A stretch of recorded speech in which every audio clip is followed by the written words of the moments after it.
Hello everybody, welcome back. It is me, your old pal Orpheus, with another adventure here on Orpheus Plays, although today we are talking about something that is special to me and special to Mrs. Orpheus, and it might be kind of a cool story for you as well. We got to go on vacation. Really the first vacation we've ever been on.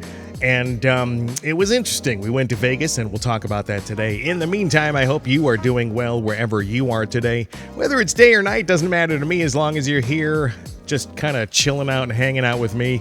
And this is a chance, kind of the podcast thing, the Madness and Mayhem podcast, although there's more visuals in this one than there would be in a normal podcast, but this is a chance for you to just sit back, relax, put on some headphones. You don't necessarily have to see everything that's going on the screen. I took some shots and videos and stuff, so we'll go over those, and we'll just kind of talk about that anyway.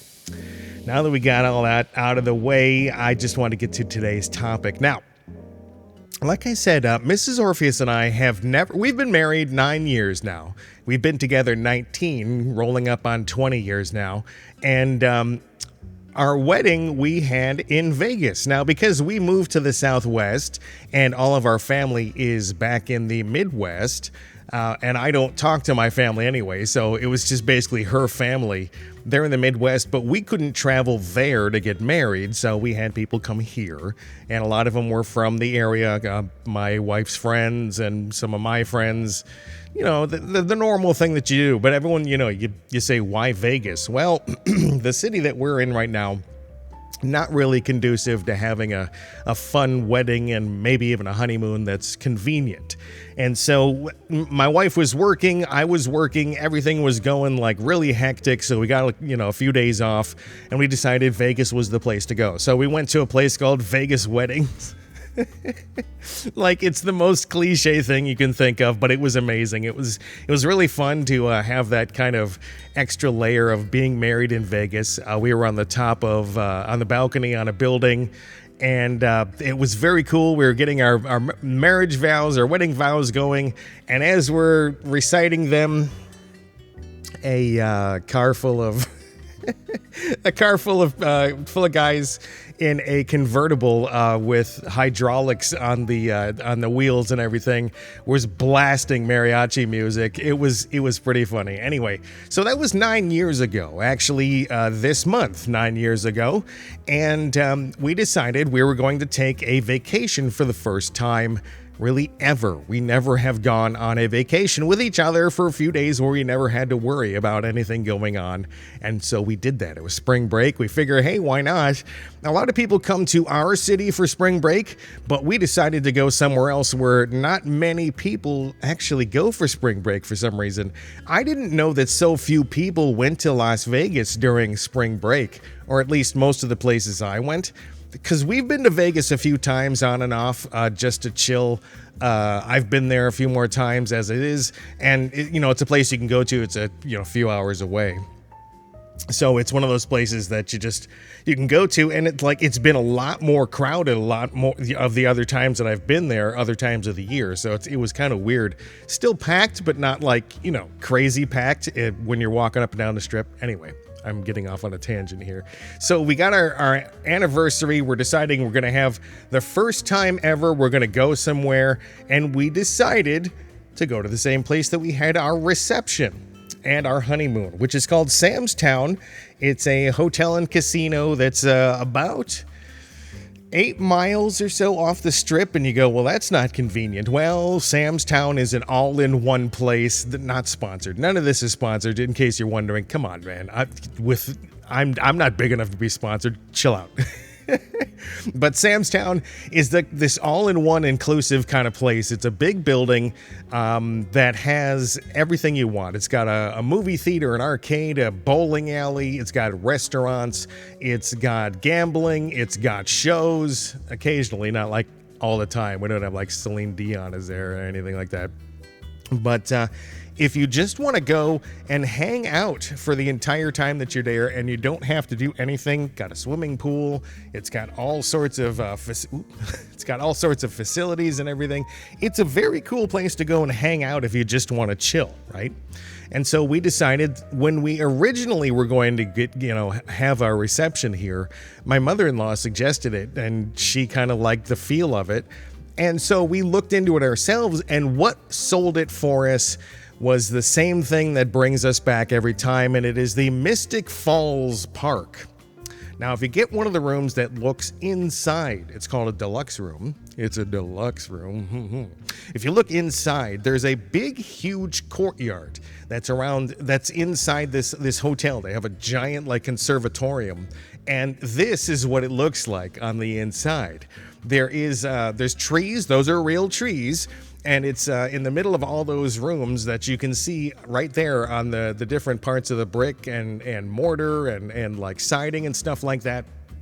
That's all indoors. Okay, so there's a little path that goes around on the inside of it, and everything kind of leads around and all that. And you can see right there they have the falls right there. And let me show you a little video of that. This is during the day. The falls going off and kind of spewing up into the air and everything. And this is so cool to watch sometimes. They have shows a few times a night where they show off things. And here's what that starts to look like at night. They've got these, it's an entire laser light show that goes on. And if you have one of these rooms that's up there, you can get this view depending upon where you are around there. Of course, the view changes, but this was our view for this one. And it's so cool to just you're sitting there and it's 6 p.m. rolls around, and all of a sudden you hear this rumbling outside your window, and you go and look, and this is your view as you're looking out the window of all these fountains going off and everything. But of course, you want to go down and you want to check this out, because you can walk right down up to it, and here's a shot of what that looks like. These things are insane. It's like this western, southwestern, all the animals, and it's a story of nature. The story's kind of hard to follow because it's very symbolic with lasers and everything, and smoke and sounds and all, music. And so this is what that looks like. Different parts of it. The big spray that they do a few times reaches up to the third or fourth floor. It's insane. So if you're in that area right behind it, you have the fountain coming up right to your window. About 10 feet out from your window. It's so insane. Anyway, so that's a very cool place to go, but we had to get there first. Okay, so we pack up the car, and it's day one, and we start driving, and there we go. We stop at a place to get Faygo, and Faygo, folks, if you don't have Faygo in your area, try to find a place to get that stuff. It is amazing. We're from Michigan, so Faygo is kind of a thing in Michigan, so we had to stop and get some Faygo. It's not around here where we live necessarily, unless you go to a specialty place, but we found a place that sells Faygo, so there we go. We started doing that. And so there we go. We're starting to get along on the drive. And I notice, because we have to pass through a few different states, they're all crammed together in a few places. And so we have to go from where we are through Nevada, back into California, back into Arizona, back into Nevada. And it's kind of crazy. But the thing that's craziest is the roads that are in California. There's kind of a back road. You have to get on a major highway, and then to go to Vegas, you take a cut-off road off to one side. And the road that goes through California, it's how do I put this? It's like a Hot Wheels track. Literally, it is like a full-on Hot Wheels track, because you get this... it starts to bob up and down, and it's so bad you start to get G-forces applied to your body. You start feeling heavier and then lighter, and you go up and then you go down and up and you go down. And I was like, what the hell? Because we've made this drive a few times here, over the years, and we've always kind of wondered. It's the only place during these roads on the way to Vegas that is these dips and bumps and hills, and oh my gosh. So we look it up. This was the first time that we kind of were looking this up, because there has to be some explanation, because we're making jokes like, what stoned MF decided to just make this road like this, because man, it's really bad. And so we looked it up, and the reasoning is the most California reasoning, except, hey, if you live in California, I'm sorry. There are some things about your state that really baffle me, and this is one of them. It is the most California thing I've ever heard of in my life, and it is this. They did it to preserve the natural landscape around the highway.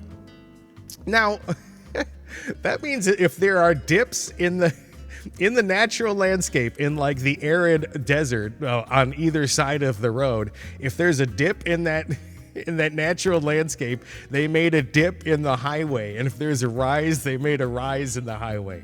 Now, the thing that I have a problem with is, folks, we're mankind, we're humankind.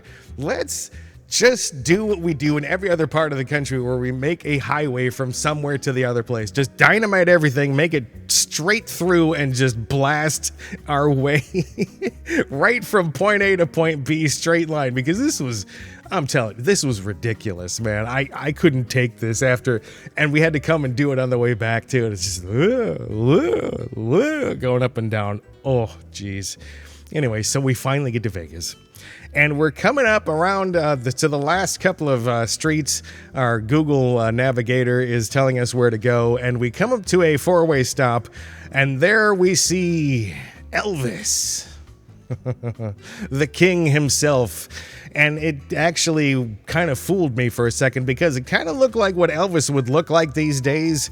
He weighed about, I would say, 350. He was wearing the white jumpsuit with the diamond sparkles all over it and the big belt. The thing is, though, he was in a mobility scooter. But he had the big old pompadour and the sunglasses and the sideburns and everything. It was like, oh, look, Elvis. And I was like, is that real Elvis? It could be, because he's, at this point, he's probably been sucking down cheeseburgers for a while if he's still alive. Anyway, so we get there and we go down and we look, and the balcony that we got, I had a receptionist that we had a reception at was still there, looking gorgeous and everything. And so we decide we're going to go down. We got all of our stuff up to the room. We brought bowling balls. We had clothes for all the occasions. We had fancy clothes. We had normal clothes and walking clothes. We had tourist clothes, like a Hawaiian shirt and stupid stuff you bring on a vacation. As George Carlin says, you bring the stuff that you feel best about and look the best in at that point. So we get all settled into the room, and it's time to just kind of chill. And it's like, what do you want to do? Okay, well, it's about 5 o'clock. Why don't we go gamble? We'll blow a couple $100 on some of the new gambling machines, and those things are insane these days. Have you been into a casino and you've seen some of those new machines? These giant curved screens on them, like that. Look at them. Look at these things. These things are insane. They have the thing that always gets me about gambling on these machines is I never know what's going on. Those reels or those, the graphics go, and then they draw lines all over things and are like, you win or you didn't win. And whatever. I have no idea on most of that stuff. So my wife and I are we sit down to machine the first one.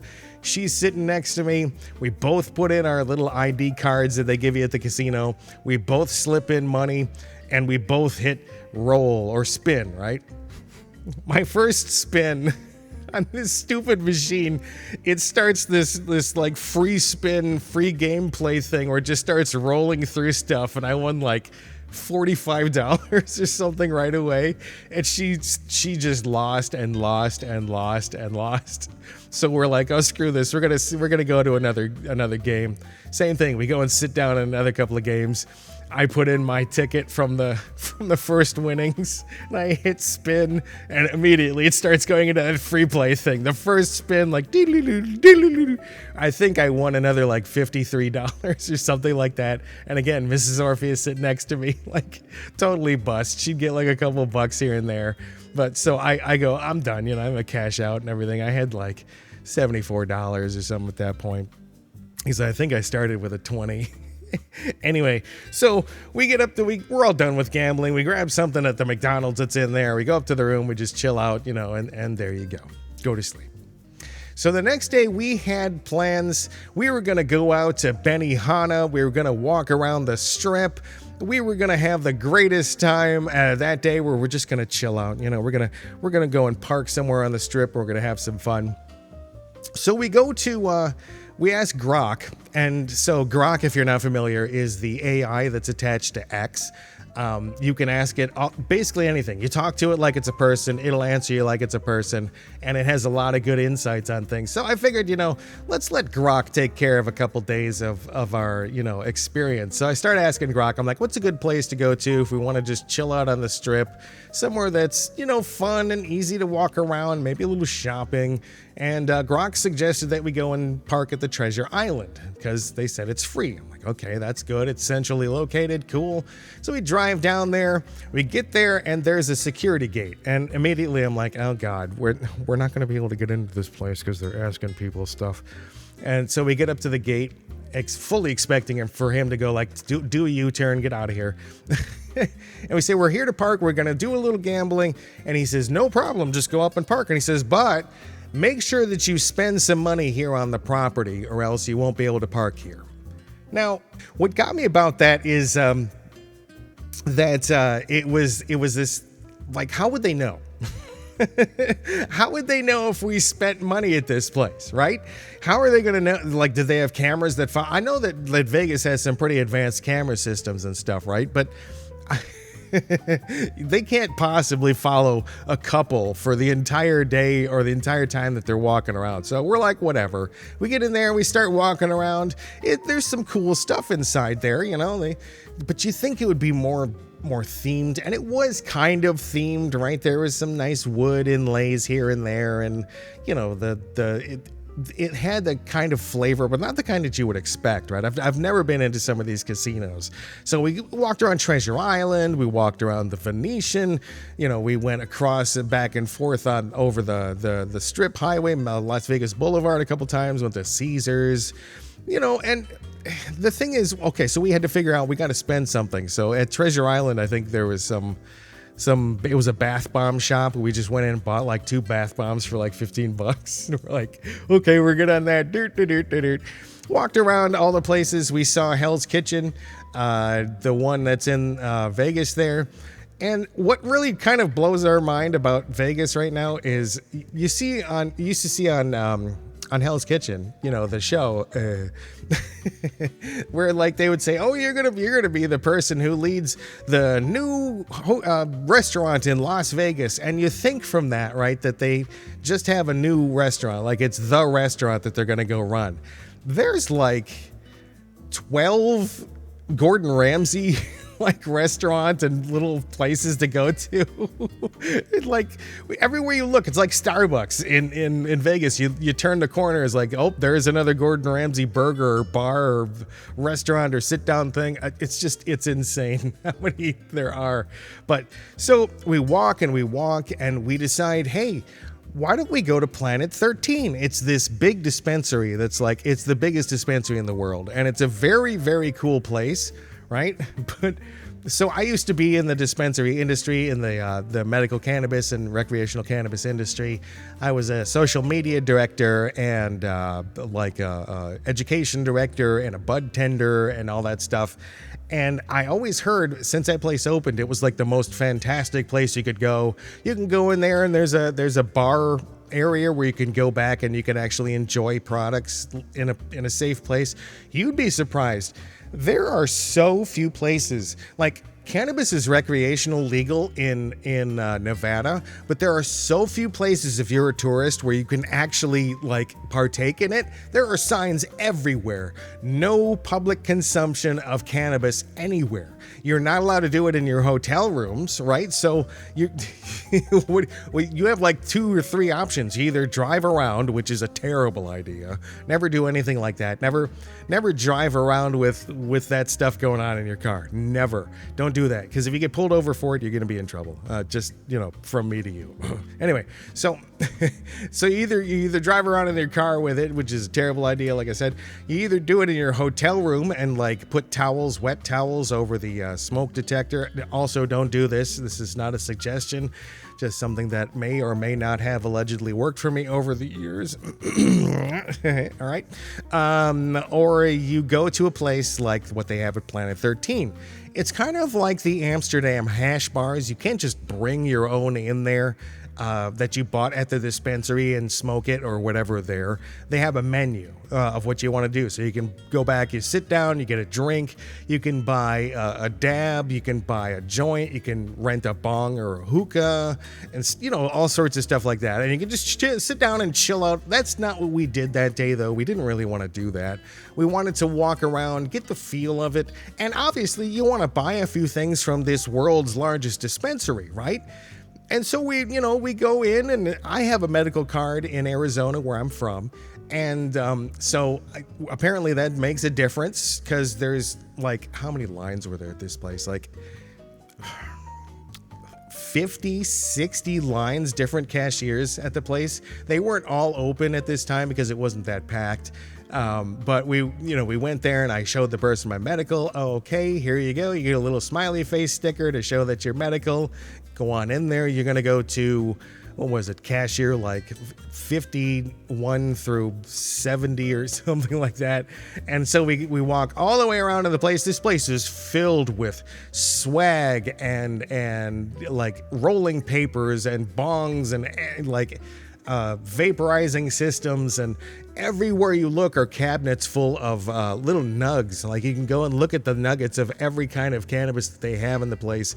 It's incredible. There's screens everywhere and smiling, happy people. Of course, you don't really see many unhappy people in dispensaries, right? You really don't. There's so many happy people in those places, and our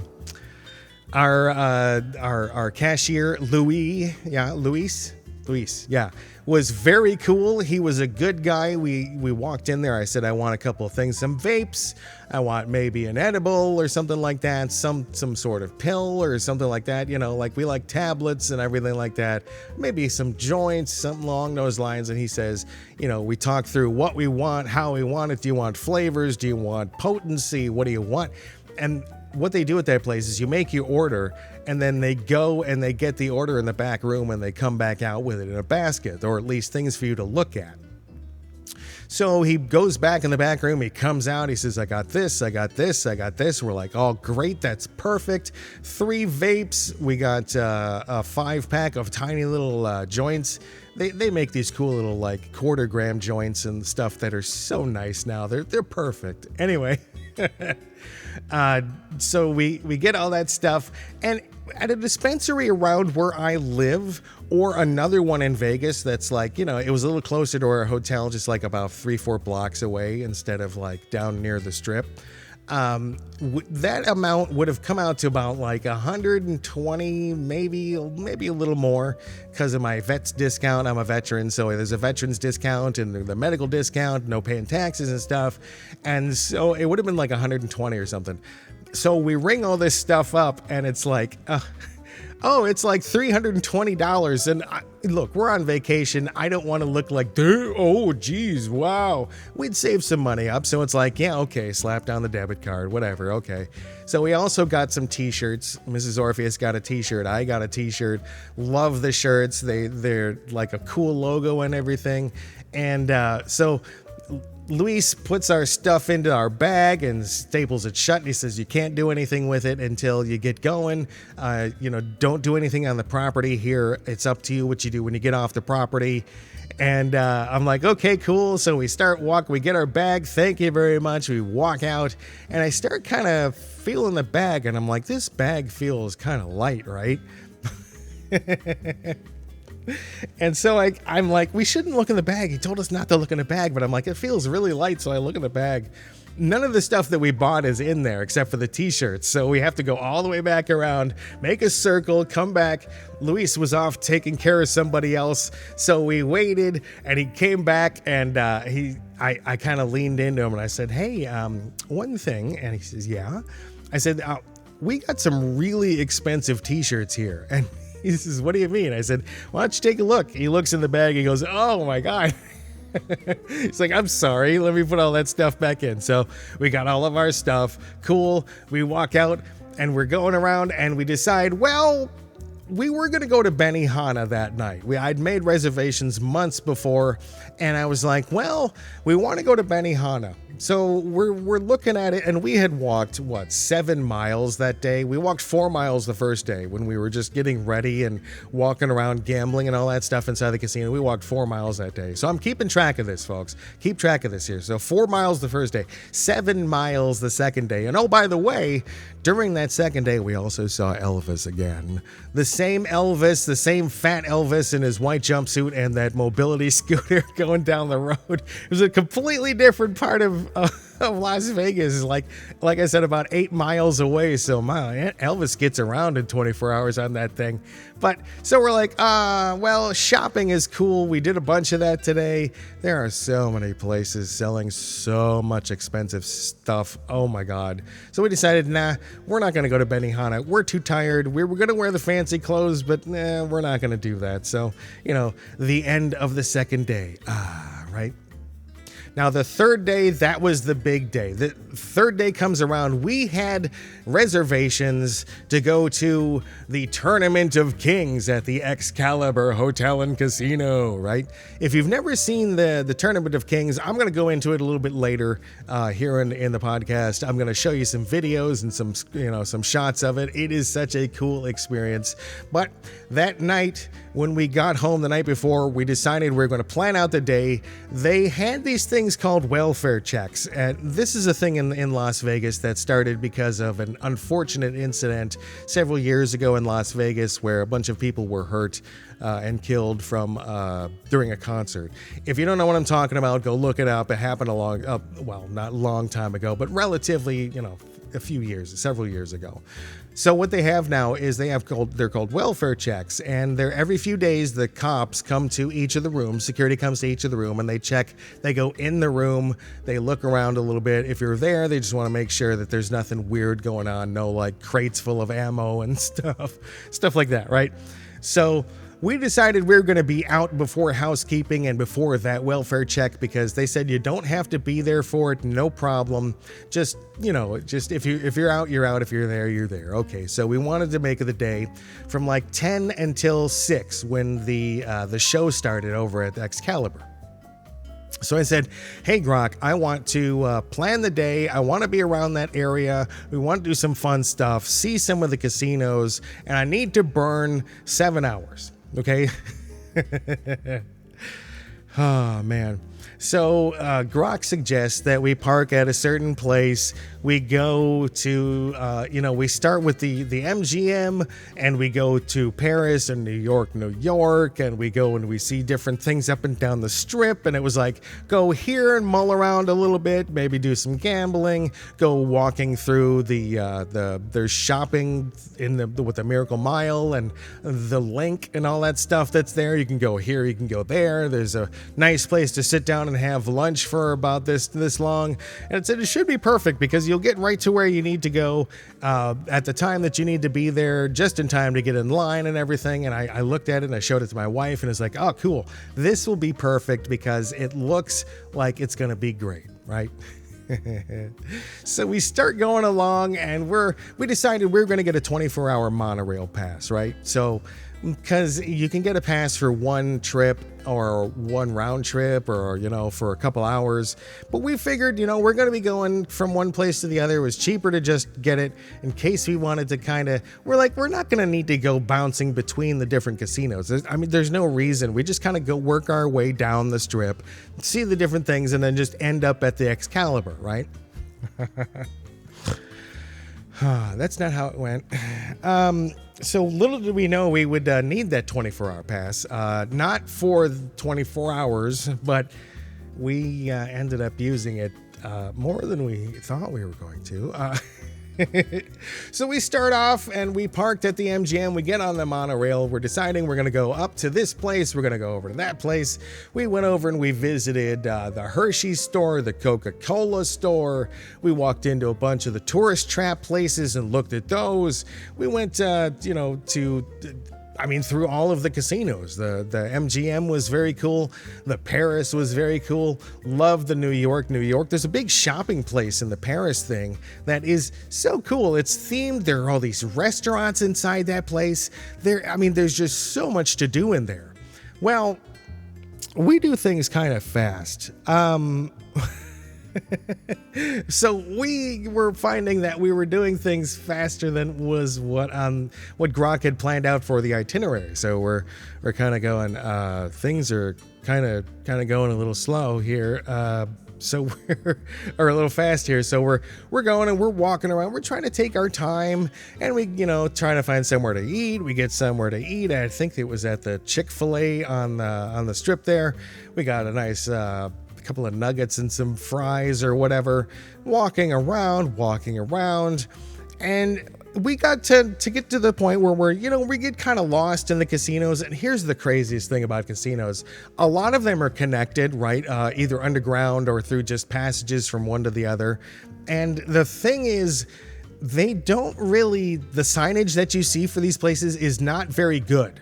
So if you're in one casino, let's say you're in the MGM and it connects to other ones, or if you're in New York, you want to go over to Paris, right? So you start walking along on the casino floor. They have these, what we were calling the yellow brick roads, but they were like the pathway that's like laid out for, like, on the carpet for you to follow, basically, to get from one place to another.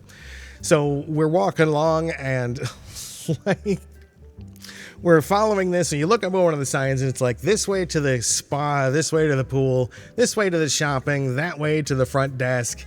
And you know that you're going that way to get to another casino, right? You know it's that way because you looked on a map at some point, and you're facing north or whatever it is, and you know it's that way, so you keep walking, and then you get past a few more signs, and then there's one sign up there that says, this is the place you want to go. That casino's over there. It's just like, oh my God, how did we do this? And wow, while we were there, and this is the thing, I know there's conventions, all right, but there were so many weird conventions going on, and they weren't like Comic-Cons or anything like that, right?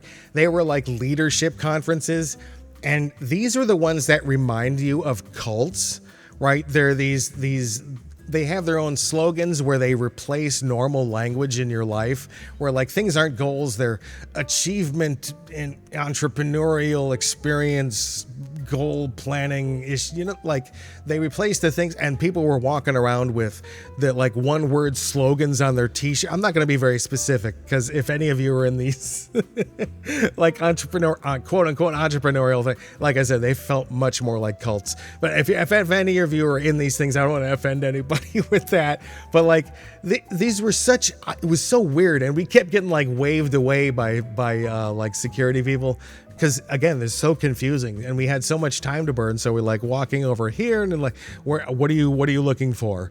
The other casino. Well, it's not down this way. It's like, thanks. All right, we're just gonna go over that way then. Doop doop doop doop. And the good thing about getting the monorail pass was we used it a lot because we just had more time to burn. So we went and we got on the monorail and went up this place. We went up down the monorail, went down that place. We look at our watch, and it's still like 4 hours to burn. And it's like, oh my God. So we sit down at a couple places, and we kind of people watch, and oh God, the people watching in Las Vegas is amazing.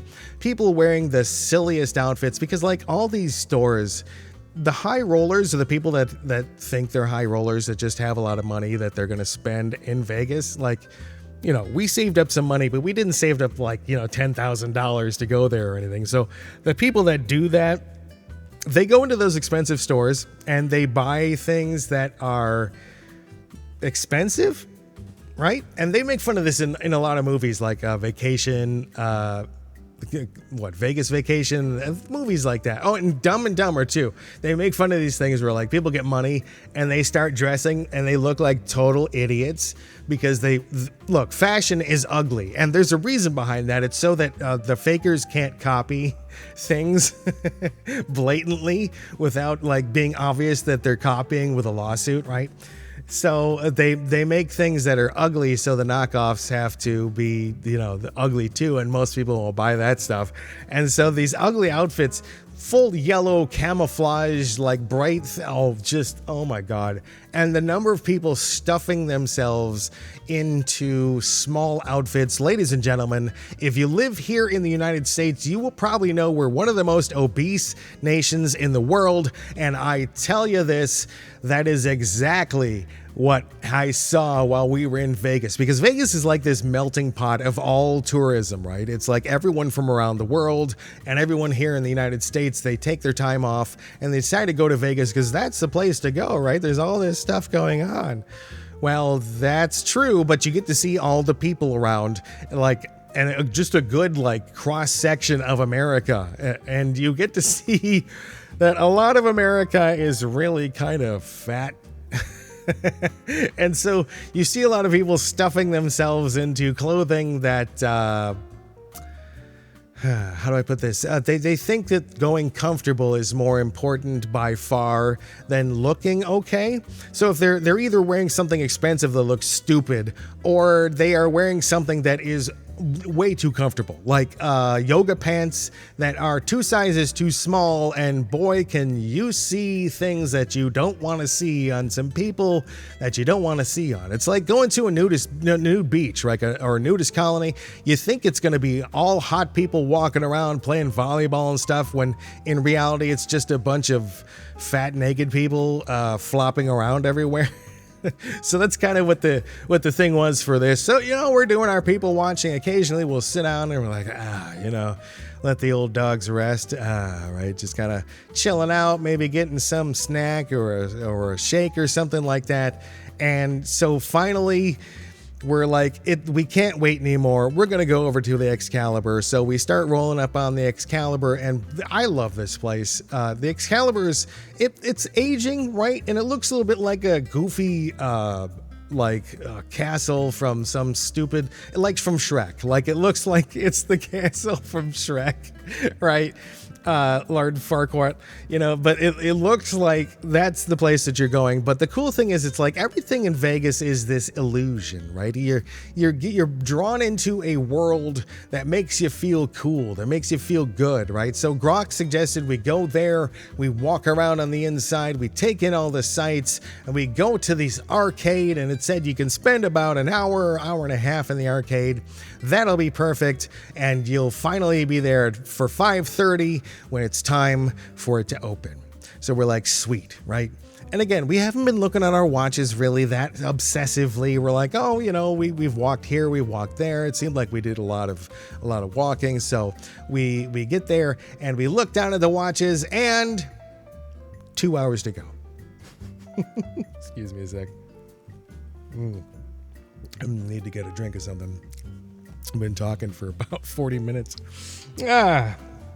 So we finally get to the casino, to the Excalibur, and we're making our way in, and this place is cool. You got this moving walkway thing that takes you in, which is nice because we're so tired at this point. And you start going around, and the first thing we do is we walk in and we look at the casino, right? You gotta go to the casino, but I'm like, let's go look at the arcade. The thing suggested that we go to the arcade, and so we make our way downstairs to this, more steps. Steps on this day were the bane of our existence. Just every time we saw steps that weren't escalators at that point, it was like, oh my God, because you're working different muscles when you go up and down steps than you do when you're just walking up and down the strip, right? So, it's freaking, we've been out for 5 hours already. So we get to the casino, we get down into the arcade, and I noticed something kind of interesting. It's called the Fun Dungeon. The Fun Dungeon. Yeah, that's an interesting way to put things. It's like a regular dungeon, but they make you play video games while they're killing you. But no, when I was younger, I went to this place. I came to this place and stayed at the Excalibur when I was like 16, 15, somewhere in there. And I remember this arcade down here was like a lot of really cool video games from the time. All the cabinets of all the cool games that you can imagine, the retro ones, that, well, you call them retro, but for us they were the arcade games that were in every arcade, and they were pretty cool, right? And you go in there, and there were some games that were skill games like skee ball and stuff like that, but they didn't like, it wasn't the overwhelming thing that was going on in there. And so we walk into this place, and it's, as you can see here, it's all games of chance. Every single game in this place is a game of chance. It was ridiculous. There were a few video games here and there. There was like a cool one where like it was a VR game, and like you put in your money, and there was all cards. It was all like credit cards that they make you buy the credits in advance. So you pop your card in there, or on there, like with the reader, the RF thing. And it, like, this VR headset lowers down, and you put that thing up against your face because it's attached to a rifle, and that's the way you hold it up against your face. And it was a game where you shoot like aliens and stuff. But it's a very cool concept. And like, then after I used it, I realized, because, you know, obviously I have VR headsets, you've seen it on my channel, there's a lot of oil that builds up on the inside of that thing, and so I had to go wash my face. Actually, no, you know what I did? I took a bunch of hand sanitizer from my bag and I wiped it all over my face. I figured, you know, that was the best that I had available at the moment, so I'd do that. Why not? What the hell? So we suck at games of skill. I'll just games of skill, games of chance, like these things where you hit a button at the right time for things to happen, but it's always weighted against you, you know, stuff like that. We suck at those things because we never got really anything. No claw games, no get the token out of the thing, no print out anything. I'm pretty good at skee ball, strangely enough, but I don't know. We didn't really get enough tickets to do anything. We have tickets on our little card from the fun dungeon, but whatever. So we decide we're going to go do some shopping. There are some stores in there where they sell different things like, you know, little chess pieces and stuff like you see there, and daggers and knives. And they have little fun poofy things all over the place. There was a bunch of like Disney stuff too. It was kind of odd. And then they had like... I play Blade and Sorcery a lot, so they had a lot of stuff that looked like it was Blade and Sorcery stuff, like from the thing. And of course, there's a bunch of crystal like tiaras and oh boy, crowns and things like that. That's going on. And there's some other stories that are in there, including this one. Yeah, that was a weird thing. So we decided, you know, we still had like an hour to go. We went outside, sat down, just kind of chilled out there, watched the traffic go by, and we were so thankful to have somewhere to sit. But finally, it's time. Now the problem, okay, the one thing I want to address real quick before I talk about going into this place, these casino arcades. Now, Vegas is actually starting to move away from the family-friendly thing again. Family-friendly was a phase that they kind of went through, but they're deciding that it's not really what they're going to aim for. They're going to go for the more mature audience. And it kind of goes along with how generations, like the money-spending demographic generations, don't have as many kids as the older ones do. And so there's not as much money in that. And so they've got a lot more experience-based attractions, like go and shoot a machine gun, go and drive a car, go and get in a helicopter, take a bus ride around to all the spooky places, you know, things like that aren't really geared towards having kids. They're getting more and more of these things as they go along. But the problem that I have with these arcades, the overarching issue that I have is this, and it teaches kids about gambling and how to gamble. Because a lot of gambling is a game of chance. There's a couple that are game of skill, like there are in these arcades. There's some that take a little bit of skill here and there to get those tickets, right? But a lot of them are games of chance. You hit a button at the right time, and the thing decides, according to its little randomizer number thing, whether you win or not. And that starts to condition those kids to expect rewards at random times during a game of chance.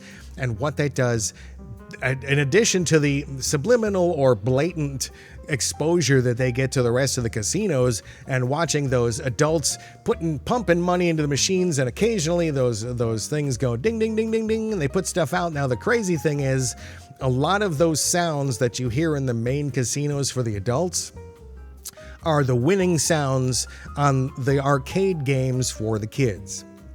That's a little bit disturbing, right? But neither here nor there. Whatever. You take your kids to Vegas, you know what you're getting into, folks. You know, if you're a good parent, you can get around that. If you're not a good parent, deal with the consequences later. So finally, it's time. It's 5:30, and thank God it's time to go to the Tournament of Kings. And we walk around. We'd been outside, and we walk back inside. And we're like, where's the line? And suddenly we notice the line is there, and it goes and it goes. And a lot of these places in Vegas areas are circles, right? They're designed in circles. And so we start walking towards the back of the line, and we're walking and we're walking, and it starts to circle around, and it starts to circle around, and we get to the end of the line, we think, and it's all the way back at the beginning. We see the entrance. We're standing right next to the entrance of the place, and there's people piled that far in. Well, no worries, folks. We had tickets. We had bought tickets months before. We had row A, we had in France. We were in France. We were in the front row, the seats 1 and 2, so we were right up against the action.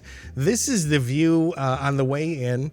It's like this big arena, right? And it's set up on a long, like oblong or oval kind of thing. And this was the view exactly where we were when we sat down. We have this area. It's so cool. We had the little gate and everything right next to us there on the left. And just seeing this place is so cool. It's like a really well put together Broadway show is what it is, with fighting and everything else. And the lighting is awesome. And they have this thing that was on the ceiling, and I didn't know what this was at first. That thing right there, I had no idea what that thing was. I kept looking at it, and I was taking pictures of it and stuff. I'm like, what do you think that is? It looks like it's chairs, but I can't tell what that thing is, right? So we're looking around, and we're sitting down, and we got all these mugs and everything in front of us, and we got the waiters coming by, and they're saying, you know, what kind of drink do you want? What kind of, do you want a soda or something else? But I noticed every single person had these big mugs, these big fat mugs, right? And everyone had to have one. But, I figured I'm gonna order a beer. We're gonna have a little bit of fun here. And suddenly Merlin comes out. Poof. And there he is. My lords and ladies, good evening. Right, I only took a little bit of him. But it's funny because I was videoing him. And the moment that he looked over towards me, I stopped videoing on the clip that I showed you right before he said, you're not supposed to take any videos or do any live streaming or anything like that. And I'm like, oh shit, did he see me? Maybe not. I don't think he did. So here's what it looks like when you go to the Tournament of Kings. Here's your standard meal. There you go. Not the beer. You can get it in a whole bunch of different stuff. But don't at me. I drink Heineken when I go out sometimes. Just be quiet. Anyway. So what you get there is you get a half a chicken, you get corn on the cob, a couple of potatoes, and a roll. It all looks really good, doesn't it? Right? It looks decent. Well, the only thing that was decent there was the potatoes and sort of the chicken. The chicken was pretty good, but you just kind of, I'm like, do you really have to use your hands? And this is the disgusting part, because this isn't a casino, right? You've spent your entire day tapping buttons on gambling machines, putting your hands on escalator handrails, sliding your hand up and down handrails when you're walking up and down steps and stuff. And then you go to this place and you rip this stuff up with your hands and put it in your face. It's just that's disgusting. I can't believe that we're doing this stuff. Anyway, the corn sucked. The bread sucked. The beer was good, obviously, because that's what's going on with that. You got that. And he asked me, do you want a drink on the side? I'm like, yeah, give me a Coke, whatever. But I'm like, why do I need another drink. Why don't I have water? Whatever, like, okay. Well, obviously, as you're about to see coming up here, I did not heed Merlin's advice. It was not something that I listened to. I did some videoing throughout the night. You'll see some of that here coming up. So the thing starts, and it's this big pageantry kind of thing going on. They have drummers coming out, and they have ladies coming out to dance, and they have these big hunky guys with, like, it's supposed to be period, but they're all covered like tribal tattoos and, like, bikers and naked women and stuff tattooed all over. Whatever. They're supposed to be the guys that are out there, the strong men. They're the eye candy for the women to look at. And one of them actually made the woman that was sitting next to my wife crack up real hard. My wife started laughing along. She told me later, she was like, I don't know, whatever. I was just laughing with her. But so they have this whole show that comes out, and so you're sitting there and you're eating, right? And like, they give you at first a few moments here and there to do things, and they have a couple people come out and they're like, oh, ladies and gentlemen, this is some of the rules that you need to follow, and hey, you should take a look at this and take a look at that. And so you're sitting there and you're ripping apart your food and you're putting it in your face, and suddenly they come out and they're like, we need to sing a song, and they go and they go bang bang bang and drink, right? And you do this thing and you're like, okay, well, that was fun, whatever. And then they tell you to start pounding on the table in front of you, and it's this long table that goes all the way around, right? And so you're all beating on the table. You're all like doing this thing. You're just beating on the table, and all of your drinks and your food is starting to slide around on the table and go all over the place. And so you're like, okay, I'm gonna eat. And then they go, and put down your food and pick up your mug, and we're gonna do this song together, la la. And you're like, okay, God, can we please just eat?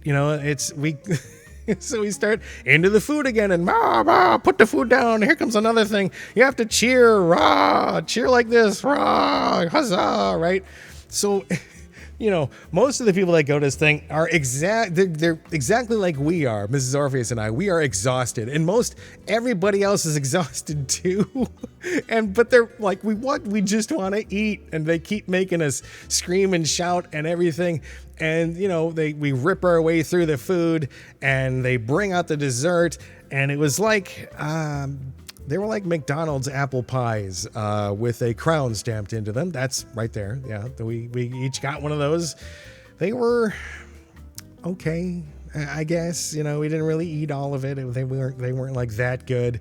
And then we found out during the show what that thing was, that circle thing. It was actually the round table for Arthur and his knights, and they come parading out, and they come, blasting out, and we see our knight.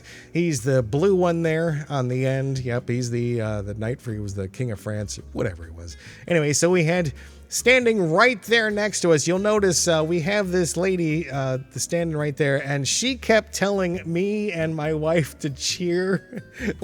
She kept leaning down to me and going like, come on, rah, huzzah. And I'm like, huzzah. It's just like, by the end of the time, I'm like, I'm so tired. I'm like, our voices were completely wrecked by the end of that thing. It was actually kind of fun. And then they get to stuff like the jousting. And I've got some shots here of the jousting. I got a couple of slow-mos here, and some of these are absolutely amazing to look at. The jousting that goes on, it's legit, right? It takes a lot of skill to do this stuff, and it is incredible that you get to see it right there in front. Like, you can feel the wind go by when the horses go by, and you're cheering for everything. And look at this slow-mo shot. This stuff is incredible. Look at that. And you can see the thing smash and all that. Oh, it's so cool. And there's a story that goes along with it. There's good guys and bad guys. They have fire and explosions and stuff going on. And like, it was pretty intense. And again, not sponsored or anything, but if you ever get the chance to take in this show, it is some of the most fun that I think we've had at anything that we've done in Vegas, because it's so immersive, and like, you really get into it. And as much as I complain about all the beating on the tables and having to put down the food and say rah and all that stuff, it really was fun. Like, it allows you to just be silly and make a lot of noise and enjoy what you're doing, and you root for for your country's guy, and it's really it's interesting. You get to boo the other countries and the other bad guys and stuff. So we go and we're done, and we get back in the car and we make our way back, and we look down at our watches, and there we see 13 miles. We walked 13 miles that day, and my wife and I look at each other and it's like, what do we want to do tomorrow? If you even mention going out, Orpheus, my wife says, I will pound you into next week. And I'm like, no, don't worry about it. You know, we still going to do Fremont Street, but for today, we're just going to chill out, right? We're just going to relax. We're going to do nothing. It was our 9th anniversary on that day, so we spent the first half of the day just chilling. We stayed in our hotel room. We walked around the casino a little bit in Sam's Town, just kind of enjoyed the day a little bit, kind of relaxing. We just, sat down and just enjoyed everything and enjoyed the first part of our anniversary. And then we decide, well, we're going to go down to Fremont Street because, you got to go down to Fremont Street when you are in Las Vegas. You have to. It's a really cool place to go. It's like a free attraction it's really worth it to go down there. It's fun, and if you've never done it, I really do suggest it. There's a lot of lights. There's a show that's in there. There's a lot of performers and stuff. We'll get to that in a second. So once again, we asked Grok, and I got home. It was funny. I got home and I scolded Grok for suggesting that day because I was like, it wasn't even close, dude. You blew up our feet, man. It was so bad. And Grok's like, I'm sorry. I didn't realize you would have walked that fast or done things that quickly. He's like, yeah, you just don't let it happen again, man. You bad AI. So I figured, let's ask Grok again for a place to park and some food to get. And we looked through all the suggestions because we wanted something that wasn't like a McDonald's or Denny's or something like that. And so we asked Grok, and it said, okay, well, here's what you want to do. You want to go and you park here at Fremont Street. You want to turn right. You want to do all this stuff, blah, blah, blah, right? We decided we were going to go to a place called Evil Pie, and it's a place called for Evil Knievel, the stuntman, the motorcycle stuntman and stuff from back in the 70s and the 80s.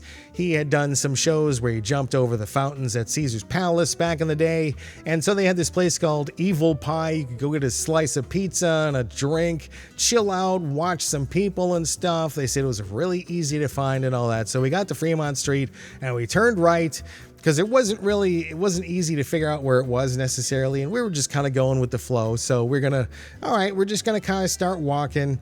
And so we start walking, and we're walking along, and I notice I'm not finding anywhere. So we walked down all the way to one end of Fremont. We walked all the way back up, and we kind of stopped where we stopped where we had walked in for parking, because I didn't see anything further than that for some reason. I think we were just brain dead from the day before, so whatever.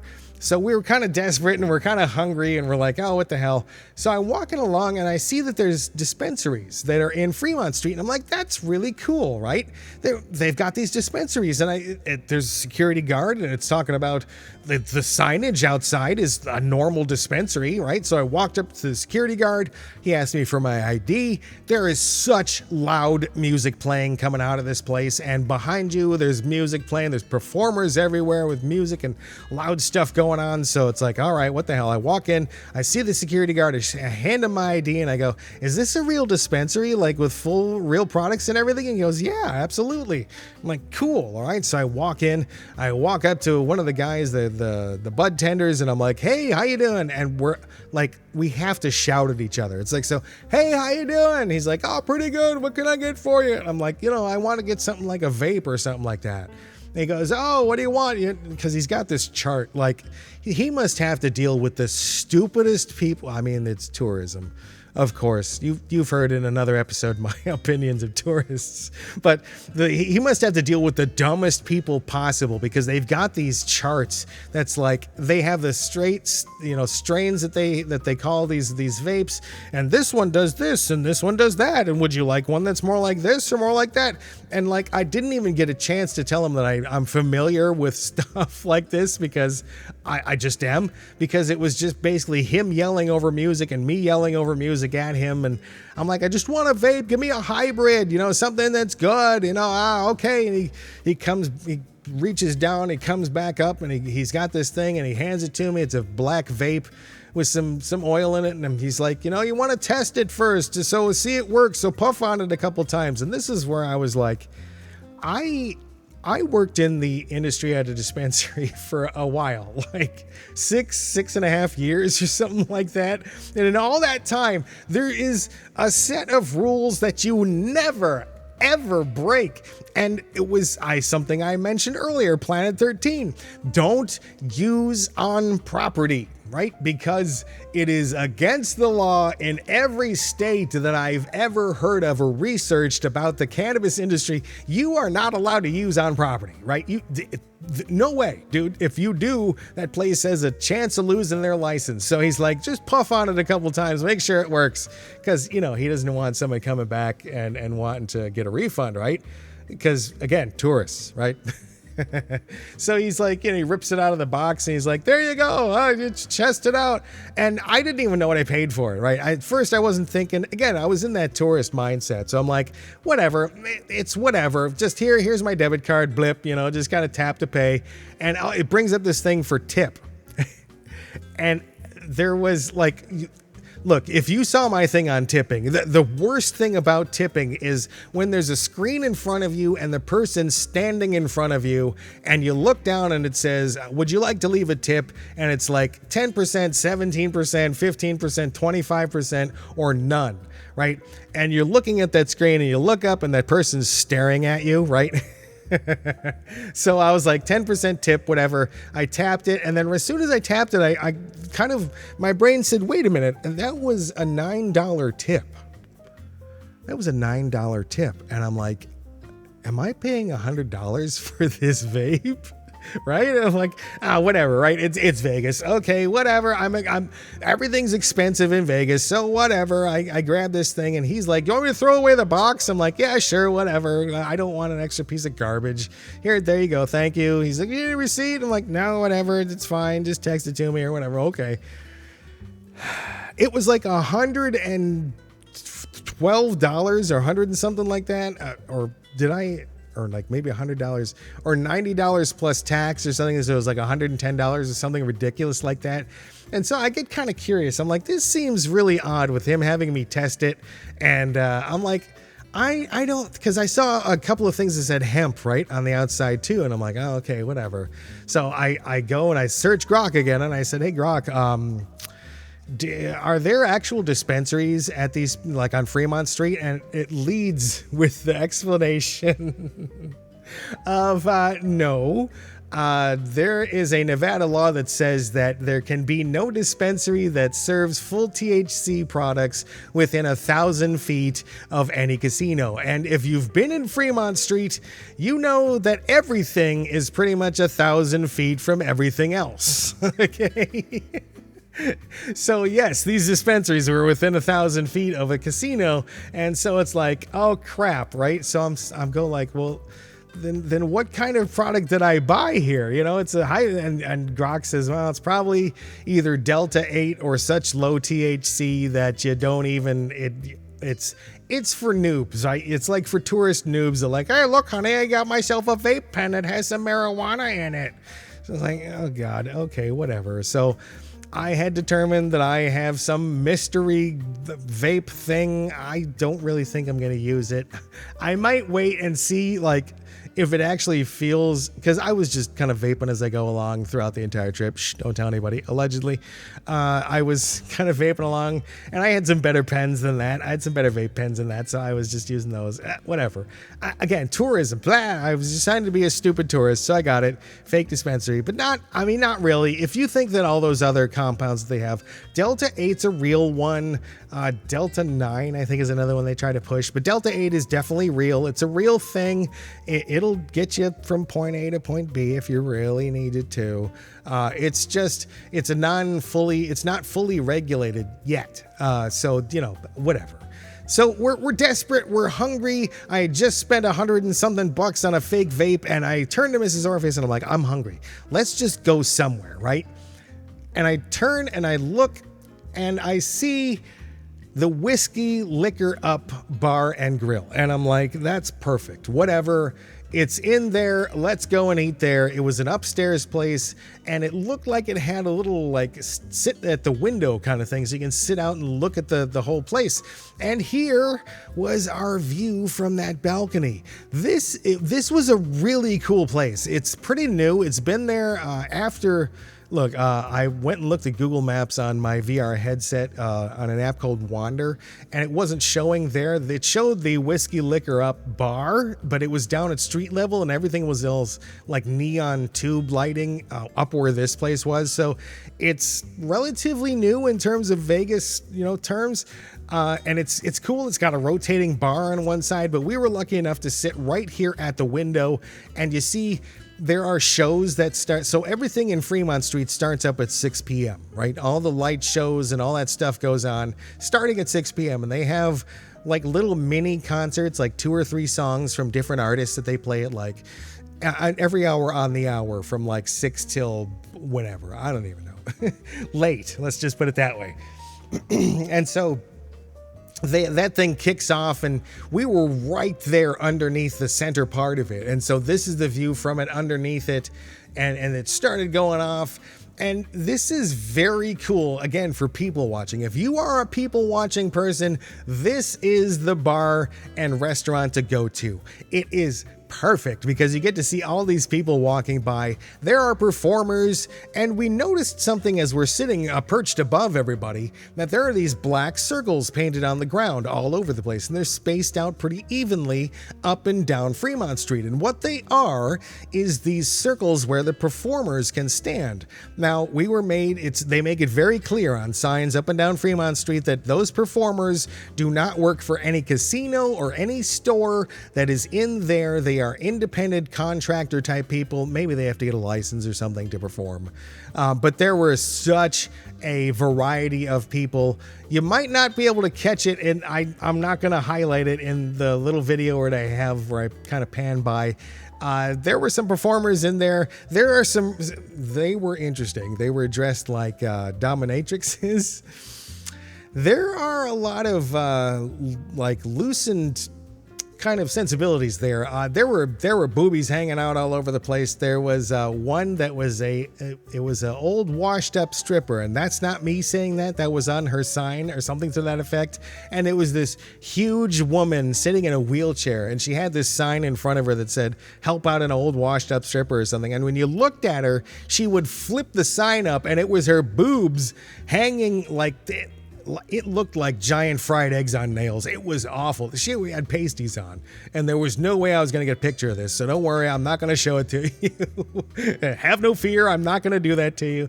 But she was sitting there, and she flipped the sign up and was like, "Oh God, I didn't want to." Oh, like you want to look, but you don't want to look to see, because it's like car wreck. You have to look, but you don't want to, right?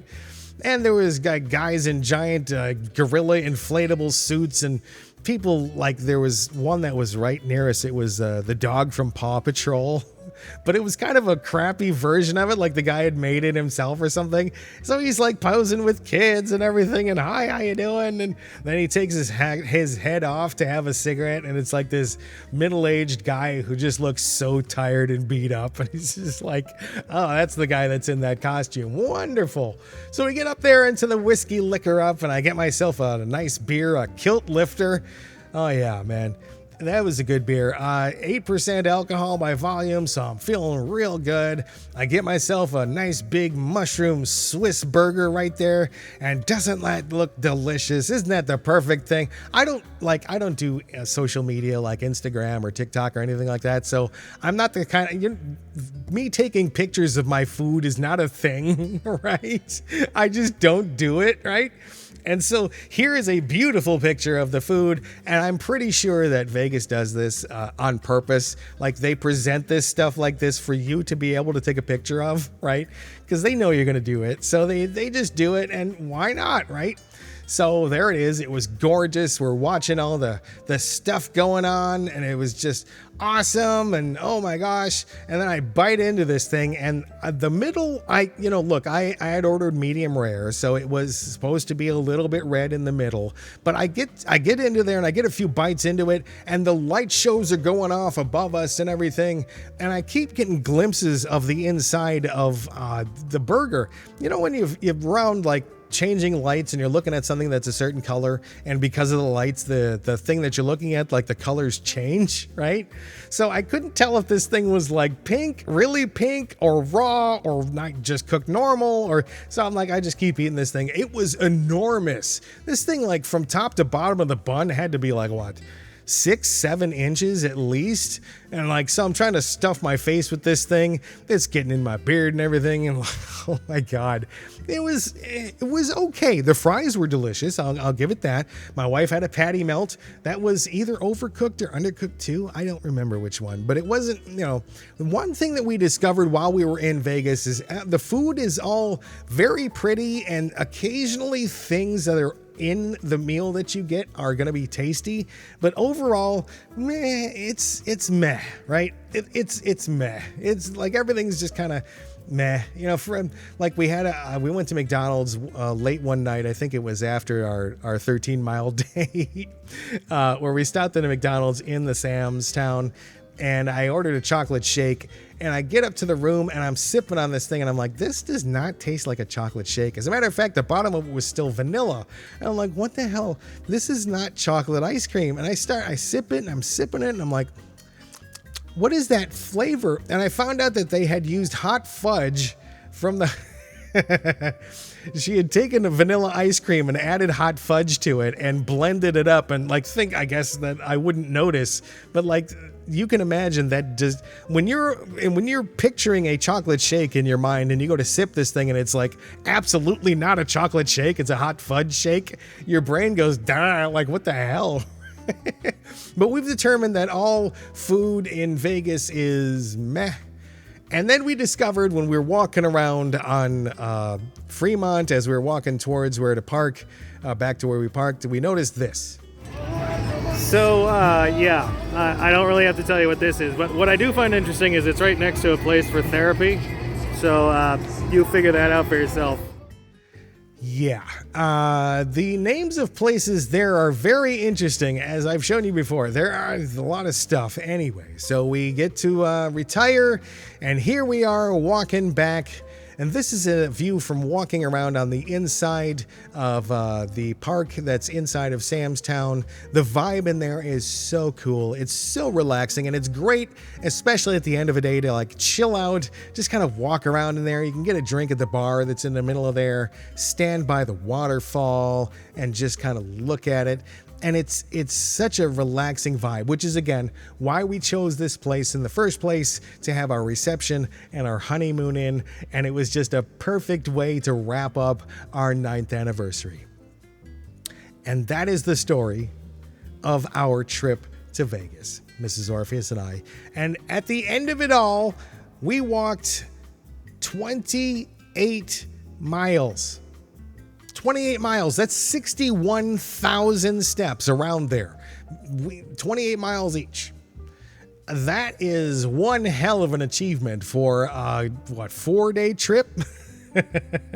And it was really a lot of fun. And if you ever go to Vegas, I suggest some of the places that I've talked about here. It's not all the touristy places. We're going to go back again at some point here in the future, and we've got some other things planned, and I'll do a video about that too. But this has been a great opportunity for me to tell you guys about this. I really enjoyed it. Mrs. Orpheus really enjoyed it. We're going back, like I said, again. And I hope you enjoyed this episode. It was good for me. It's one of my longer podcast episodes, but hey, if you're listening, if you chose to listen to a longer podcast, then I know that you're here till the end. And if you are, I really thank you for listening. I hope you got something out of that. Maybe got a little chuckle here and there. Enjoyed the sights, enjoyed the sounds, and enjoyed that trip with me as we went along. So be good, do good, treat yourself well, because you know what? You deserve it. And this was one of those examples where we treated ourselves well because we absolutely deserved it. And you should too. Anyway, we'll see you in the next one here on Orpheus Plays. Bye!